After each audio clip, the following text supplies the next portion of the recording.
Welcome to the All About You podcast. Today we have a treat. We are talking about chocolate with the current owners, Brian and Sally Critchball. Brian and Sally, welcome to the podcast. Thanks for having us. Yeah, it's good to be here. Well, I'm looking forward to this. I mean, who doesn't like chocolate? I don't know. Strange people. We don't know anyone. I was going to say, I'm always suspect if you meet someone who doesn't like chocolate. Yeah. Before doing this podcast, I did a little bit of research and I am blown away by the history of Gilbert chocolates. Rather than me talk about it, can you just give me a little bit of brief history? Because you didn't originally start the company, Gilbert Chocolates. You're not related to the family as far as I know, but you are the current custodians of Gilbert Chocolates. So if you can just start with a little bit of history and how the heck you got involved with making chocolate. Well, John Gilbert started his life in Findlay, Ohio. And in 1900, he needed a bigger town to put his chocolate company in. And so he moved to Jackson. So in 1900, he and his wife, Mary, established their company in Jackson, Michigan. He was actually quite the salesman. He had 3 plants total in his life. And in the 1940s, they were really big. They had 200 employees right here in Jackson. And he actually outlived his children. He passed away in 1960. And when he did that, his grandchildren did not want to keep the company. And so 2 of his employees purchased it. And they had it for 30 years. And then after they got too elderly to carry it, then another man named Bill Blakemore, he bought it. And we bought it from Bill. Bill had it for 10 years. And now we've had it. This will be our 13th year coming up. So we're the 4th owners. The Gilbert grandchildren and great-grandchildren, they do come back occasionally, and they are ecstatic to see that Grandpa's company is still running and is still a part of Jackson, Michigan. I mean, that's an incredible story that it started off as a family business. And I appreciate these days, sometimes you have a family business and the next generation are like, no, it's not what we want to do. And unfortunately, it doesn't get handed down through the generations. How did you guys get involved with running a chocolate business? Well, I was consulting at the time, and Gilbert Chocolates became one of my clients. So Bill and I, the previous owner, were sitting down talking about the action steps he needed to take to grow the company. It wasn't growing much. It wasn't declining, but it wasn't growing. And so if you're not growing, you're eventually going to decline. So we were talking about all the stuff that needs to be done. And it was a substantial action list. And Bill looked at me and said, I am altogether too old for this. I'm not going to do it. I'm going to sell the company. And so I went home and told Sally, here's a candy bar. Try it, and if you like it, we're going to buy a chocolate company. I had never heard of it. I had never heard of Gilbert Chocolates. We lived about 45 minutes from Jackson at the time in a little town called Adrian. And so I had not heard of it. And he brought this dark chocolate candy bar home. And it's like, wow, this is really good. It's an exceptionally good dark chocolate. And that's what got us hooked. So well, I love the way that Brian sweetened you up with the chocolate and then hit you with his idea, because that probably wasn't an easy decision to make. There's probably a lot of moving parts, as in a new venture, the financial implications, working together as a husband and wife team. I mean, that's a lot to sort of marinate in the head. But I love the way, Brian, give her the chocolate first and then hit her with the idea. Yeah, well, actually, truthfully, we had tried to buy a company many years earlier, and it hadn't worked out. And so this one was one that I could participate in because he's an engineer, and the other one was more of an engineering thing. And once he gave me a good logical argument for it, I was all for it. Brian's a good salesman then, Sally. Not great, but it works with her. When he gave me a good logical argument, then I would, yes, it made sense. And So, we could buy it. We could afford it. Brian, from what you've said, you already had a long to-do list as to things you wanted to change, implement, etc., etc. How did you go about this task? We dove in head first. I mean, it started, right away. In fact, the previous owner became an employee. He worked with us for about a year and a half after the transfer, which was helpful. And he told me, he said, Brian, you should put a 2-year hold on doing anything because you don't know everything yet. And I said, Bill, the reason you sold the company is because you didn't want to do what needed to be done. So we're going to do it and we're going to see what happens. And so we made a lot of changes. Some of them we had to reverse, but for the most part, we just started plugging away at the list. The biggest thing on the list was an operational element, and that was the candy factory. They called it the candy cottage, was small. Total building, including the office, was around 800 square feet. And so we had about 600 to 700 square feet of manufacturing space. And we were literally bumping into each other all the time. You couldn't walk from one side of the factory to the other without saying, excuse me, pardon me, get out of my way, 3 or 4 times. It was just too small. So about 2 years into it, we bought a small building in downtown Jackson, which was about 150 yards from the original location of Gilbert Chocolates in downtown Jackson. This building that we're in now is about, with both floors, about 6,000 square feet. About 1,000 is retail space, and the rest of it is warehouse and manufacturing space. So we have a lot more space than we did then. And that probably has been the biggest single positive change. The downtown store, we sell a lot of candy here. It didn't exist before. The only store we had was a mall store. And we had room for all of our manufacturing equipment. So we didn't have to waste our time moving pieces of equipment around and whatnot to keep production going. We had plenty of room to get around and not get in each other's way. Brian's being a little too modest. It was his forte to be able to take manufacturing and make it into something that was lean, and that was his background. Our biggest struggle was the retail, because we had never done retail ever. So that was the harder part. But Brian was really made for taking a factory like that and making it into something that was profitable and could make good money that way. So he's being too modest. See how Brian's engineering background came into this very, very nicely. Yes. Yeah. And his production, that was what he did when he was working for somebody. So it was natural for him to be able to do those things. Brian, would you receive the cocoa beans in sacks and then you literally do everything else from that point? No, there aren't many. Only the big 3 are big enough to do that. In the chocolate business, there's really 2 sides of the business. There are those companies who take the beans and make the chocolate. Normally, you'll find those companies named as a chocolate company. Hershey's chocolate, Nestle's chocolate, Mars chocolate. They take the beans, they make chocolate, and then they end up making other candies with that. Most of the smaller mid-tier size companies are not chocolate companies. They're like us. They're Gilbert Chocolates. So we take chocolate and make candies out of it. So we buy chocolate bars, 10-pound chocolate bars from a company, an American company called Cargill, which is the largest family-owned food company, I think, in the world, but definitely in the United States.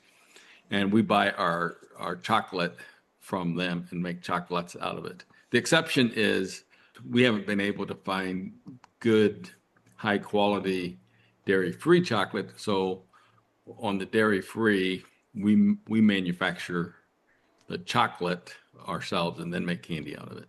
It's a lot more expensive, but we do it for our customers who want high quality dairy-free chocolate. So, that's the basis of the chocolate business in general. There aren't many who make chocolate from beans. There's only a few. And they tend to be very small. They're small. They're either really big or really Yes. small. So they're in the United States, I suppose it's the same in Europe. There's this trend of these, they call them bean to bar chocolate companies where, they have single source cocoa beans and they make them into chocolate. They're usually very small. It's part of their selling point. We go to Ecuador ourselves and pick out our beans, sort of thing. And so they don't make a whole lot of it, but we don't do that because that's not our niche. Just written down on my notepad here, you receive £10 bars of chocolate. Oh. I so need to see a picture of one of those. So I can ask you to send one because that is amazing. When you talk to people about chocolate, people are like, oh my God, chocolate is just everything. As we said at the beginning, you do find a few people who are not chocolate fans. This business of chocolate I find really, really interesting. How much chocolate would you two people eat a day? Have you always got your hand in the candy jar, or because you're working with it, you're like, no, I don't want to see any more? It's very hard not to eat it. Not as much as I want to. I'm diabetic, so I have to limit my chocolate input. But yeah, in the United States, the average per person chocolate consumption is around 10 pounds per year. We're way above that, personally, way above that, probably closer to 20 or 30 pounds a year. In Europe, actually, that is the average, around 30 pounds of chocolate per person per year. So the Europeans eat around 3 times as much chocolate as we do here in America. Now, and I would say that it's gotten easier as the time goes on. It's gotten easier to be able to say, no, I don't need that. But, especially at the beginning, it was very hard to resist because it is right there. It's right there. And it's great chocolate. Yeah. I mean, it's not grocery store chocolates. Yeah. It's not the inexpensive stuff. This is really good chocolate. Yeah. And it's kind of ruined me for, a normal grocery store, gas station chocolate bar. They just have no appeal anymore because I know what it tastes like and I know what real chocolate tastes like. So why bother? I mean, I think this is exactly the point, isn't it? You can have low quality, cheap chocolate, or you can spend more money and have something of a far superior quality, and you may only want 1 or 2 squares of that to satisfy you, as opposed to most of the bar of normal chocolate. And I must admit, I'm in that camp. Small, good quality, you savor every bite, as opposed to sitting there and eating a whole bar of chocolate without even realizing what you're doing. Yeah, that's true. That's true. It's a fallacy, though, that I'm trying to choose the right words, that the lower quality chocolates are substantially less expensive than the high quality chocolates. We sell our chocolates in our stores for $30 US per pound. One of the big here in America, and I know that they might not use the same brand, they also sell in Europe, is Whitman Sampler, Russell Stover, that brand. They're the same company, by the way. And when you go to the store and you buy those, you think, oh, look, I'm getting this box and it's $14. The Gilbert chocolate box, which looks the same size, which is $28 or $30. And you say, wow, this is a lot cheaper. But then if you happen to pick up their box and our box at the same time, you're like, there's no chocolate in this one and this one. So when you look at the per pound, it's like $2 or $3 a pound less, 10% less for marginal chocolate to gourmet chocolate. It's just not enough difference. Nobody should buy that stuff. They should all buy Gilbert chocolates. So can I ask you, I'm really interested in, Brian, you come from an engineering background, so you were absolutely in your element with your to-do list and the manufacturing side of things. You just loved it. Sally, what was your background? My background was, believe it or not, mostly a stay-at-home mom. I did some freelance writing, that sort of thing on the side, but I was the volunteer, the home the school, everything, I was the volunteer.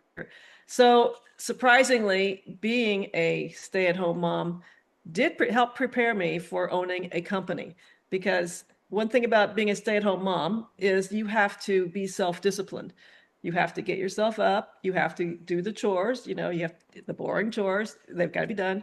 So I was already prepped to be self-disciplined, and you need that when you own your own business, because it's too easy to just slough off if you otherwise.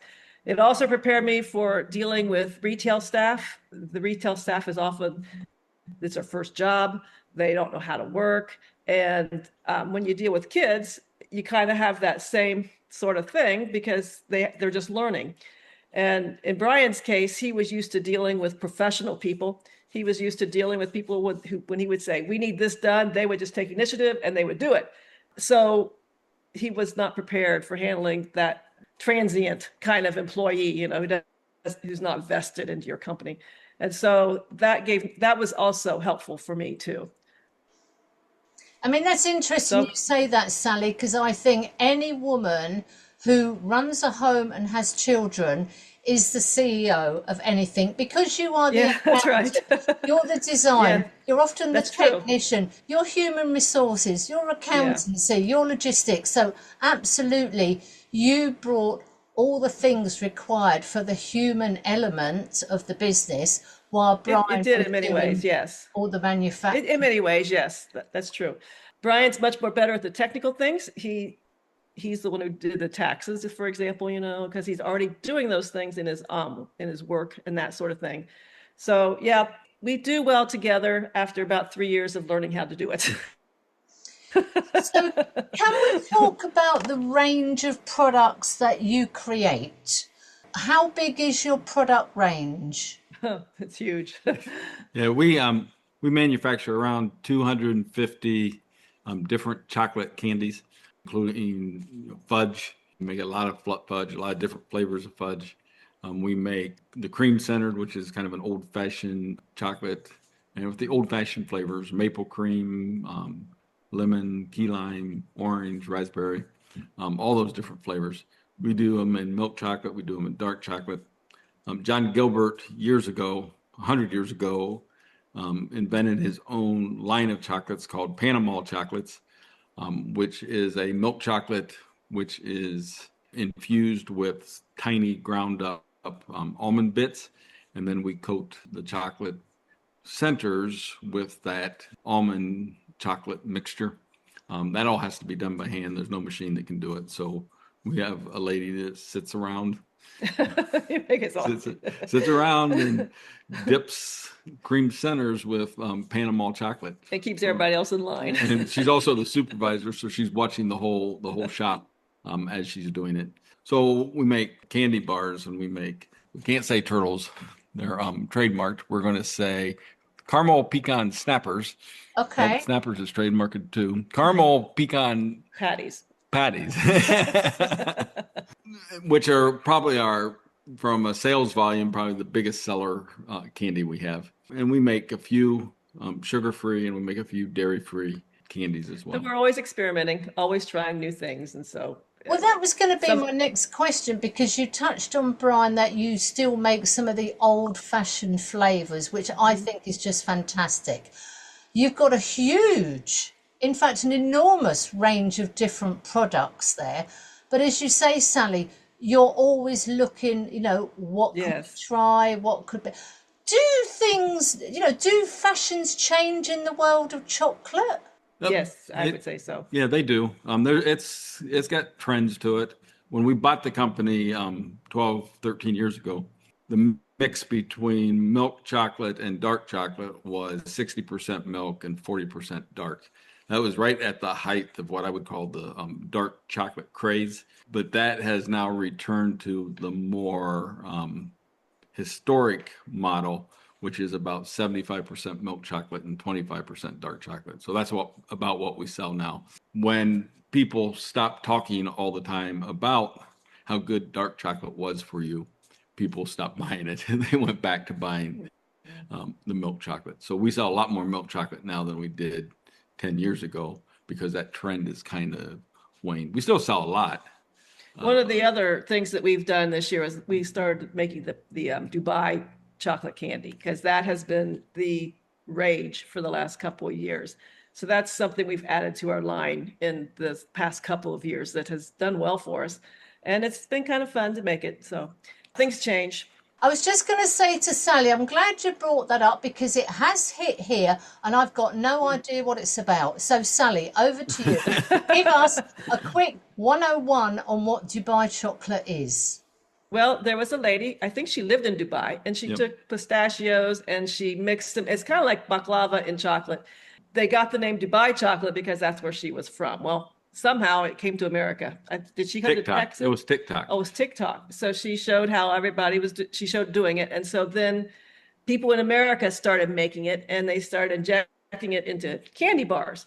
And we don't make ours in candy bars. We make ours in little molded chocolates instead, bonbons. When we had our store in Briarwood, we had people start asking us for it. There's a large Mediterranean population in Ann Arbor.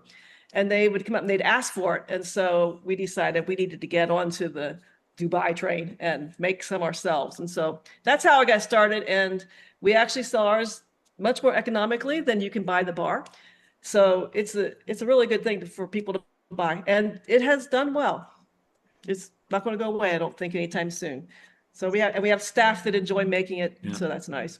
The Dubai chocolate isn't it's a bonbon, so it still has that creamy center to it, but it's a little less sweet. It's a lot less sweet than our normal chocolates. It's mostly ground up pistachios, a little bit of white chocolate in the center, milk, phyllo dough, toasted phyllo dough. Yeah, is that too?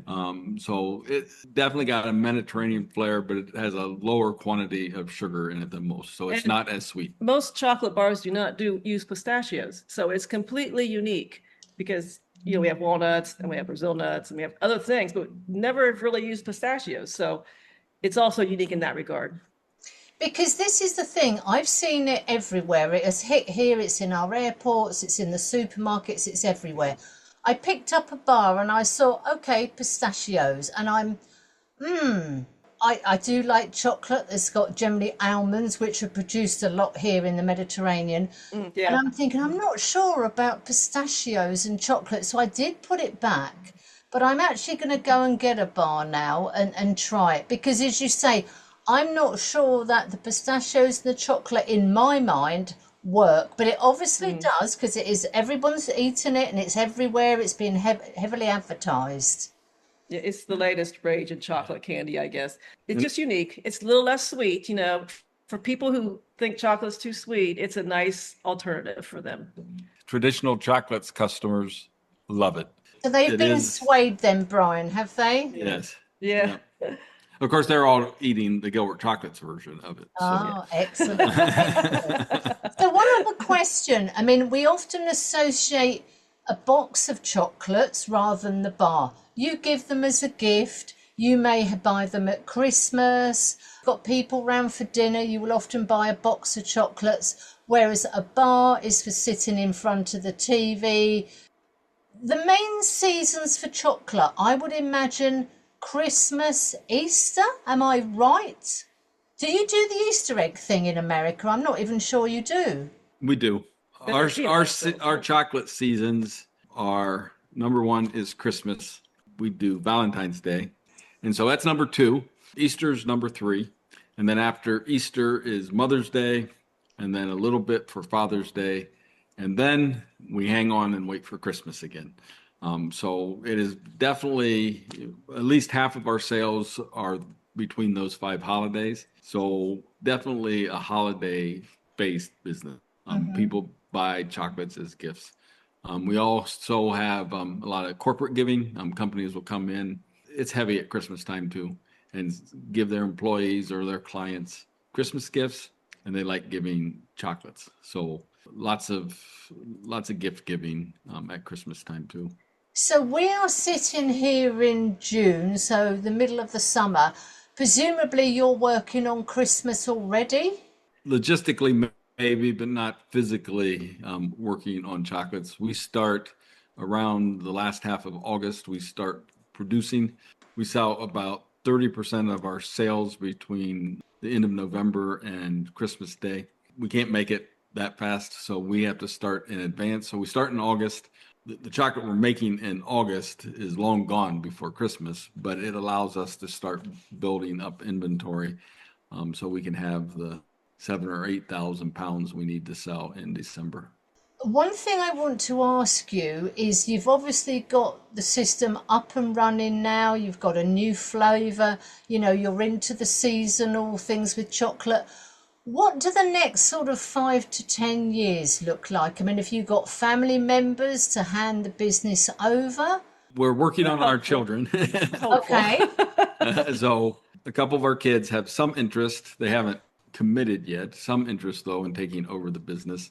The biggest challenge for Gilbert Chocolates is really marketing, growing the sales. We have tripled the sales in the last 10 years, but it needs to triple again in the next 10 years. And so figuring out what we have to do in order to do that, very important. And frankly speaking, it's kind of out of our skill set too. So we're learning as we go on how to do that. I'm an operations guy, and operations for me is easy, but marketing is hard. And so figuring out the best way to do that, to get the word out that we're open for business and we're accepting new customers, wholesale customers, corporate customers. And that really is what we're working on in June right now. That's what we're working on now. And it's kind of that sort of thing, trying to market ourselves to corporations as for corporate gifts and to wholesalers as in, can we sell our product in your store sort of thing, just to get a wider range in Michigan for just to start, and where we're in our area. So that's kind of what we're working on right now. It's kept us busy, but it's hard. Like you said, it's hard because you never know whether it's going to be successful or not. You don't know if what you're doing is exactly successful, It's much harder. Well, I have to say, if I lived anywhere near you, I would be banging on the door. Give me a job. Give me a job. Not because working with chocolate, but it's just you guys are so lovely. I've read through the history.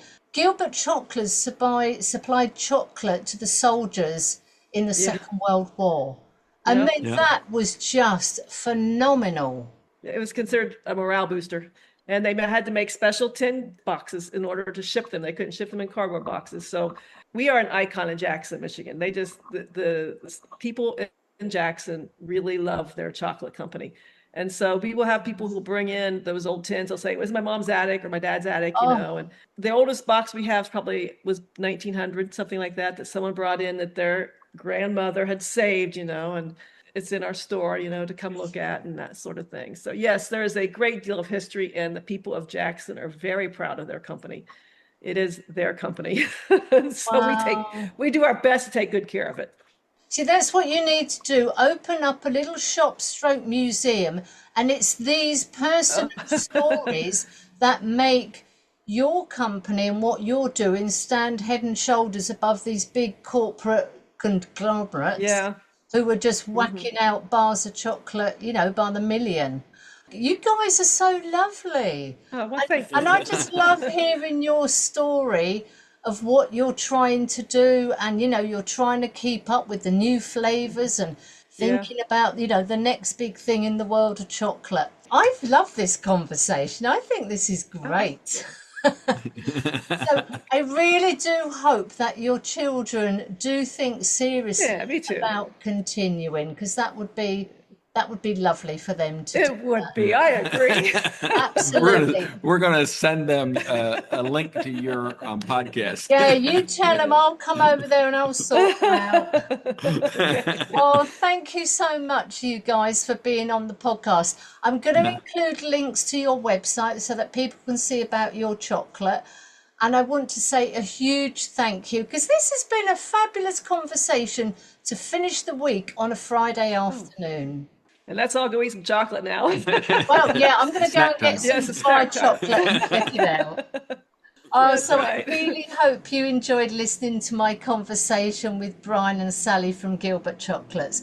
What a fabulous couple of people. And I really do hope their children do step up to the plate. I mean, who's going to say no to being involved with a chocolate company? I don't understand that. So thank you for listening. And if you haven't already, please do subscribe on whatever platform you're using. It is completely free. And share this podcast to all the chocolate lovers in your life. And I'd love to hear your comments on any of the podcasts. Drop me a line on allaboutyoupodcast@yahoo.com and let's get your story told.